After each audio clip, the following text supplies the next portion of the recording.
But I tell you, there are some times in life where you fall down and you feel like you don't have the strength to get back up.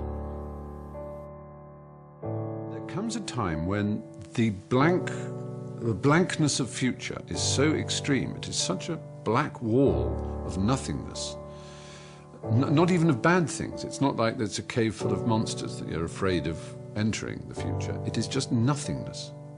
Le néant, as the French would say, la vide, the void, the emptiness. And it is just horrible.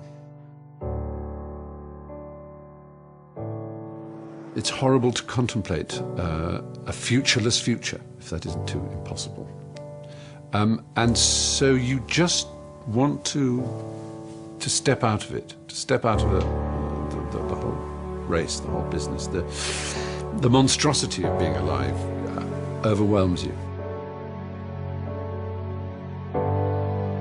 I thought, what kind of purpose do I have to live? I mean, are you just here to live to die? I mean, is there not a purpose for me? Is there not a purpose in life? And I had questions and no answers. And I asked my mum and dad, why did this happen? I asked doctors, why did this happen? And they don't know.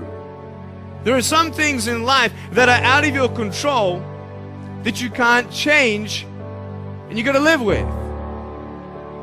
The choice that we have, though, is either to give up or keep on going. The very first thing I want to offer you is empathy. I understand that the feeling is real. This idea that you want to just do an end, put an end to the entire game of life. So, beyond my empathy and my care for you, my heart going out to you, I want to offer you this, that there is a law. There's a law in nature which is that of seasons, right? So, in the wintertime it's cold, right? It's freezing fucking cold in the wintertime, especially if you live in like the north. And it could be so cold that you're miserable.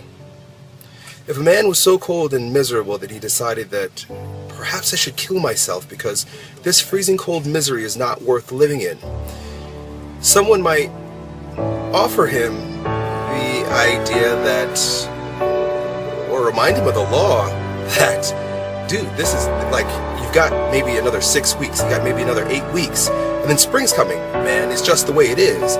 Things cycle through. It's just a season.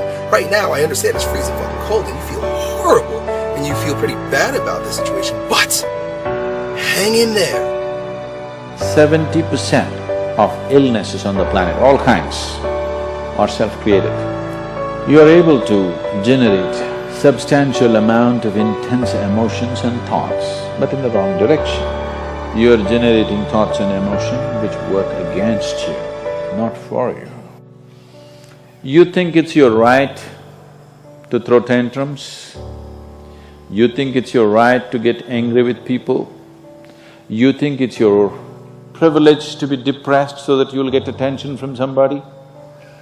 You keep playing this, one day you will not be able to turn back.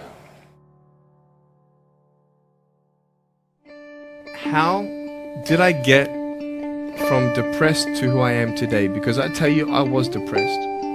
When I was age 8, I used to concentrate on the things I didn't have. I wish I had arms and legs, and I wish I could do this, but what can I do? You see, I have a choice, and that's what I want to talk about today, choices. I can either be angry for not having arms and legs or be thankful for my chicken drumstick. And you see, I can still do a lot of things. At home, I can brush my teeth, comb my hair, get myself ready in the morning. And I'm traveling around the world. It's amazing. Happiness is a choice. That is what I want to live my life by. You can't always be happy. Listen, I know, I'm not crazy. I realize the realism in always being happy. Sometimes you have to put up with some crap in your life. But if you are always striving to choose happiness, every day you wake up and you say to yourself, you know what, I am gonna choose to not let the outside influences of the world affect my mood. I am gonna be in charge of how I feel because I am gonna choose happiness. I promise you, you will lead a lot happier life. And at least you can try to, right? You just have to set the necessary conditions for health, necessary incentives for health.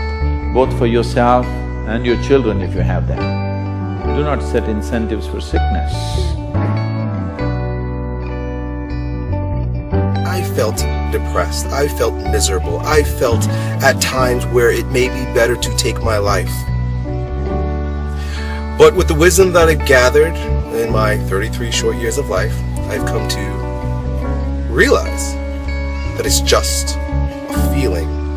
And in the same way that feeling cold is diminished, the misery of feeling cold is diminished by the insight that spring will come, is the same feeling that you should acknowledge, the same law that you should acknowledge, that no matter how miserable things are right now, it is just a season, it's going to pass. The thing that keeps one living is a sense of future, that there will be a tomorrow, and tomorrow I've got to do this, and then the day after I've got to do that.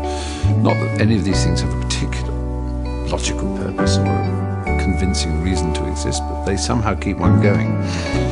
In the words of Dorothy Parker, a great wit and writer and poet, you might as well live.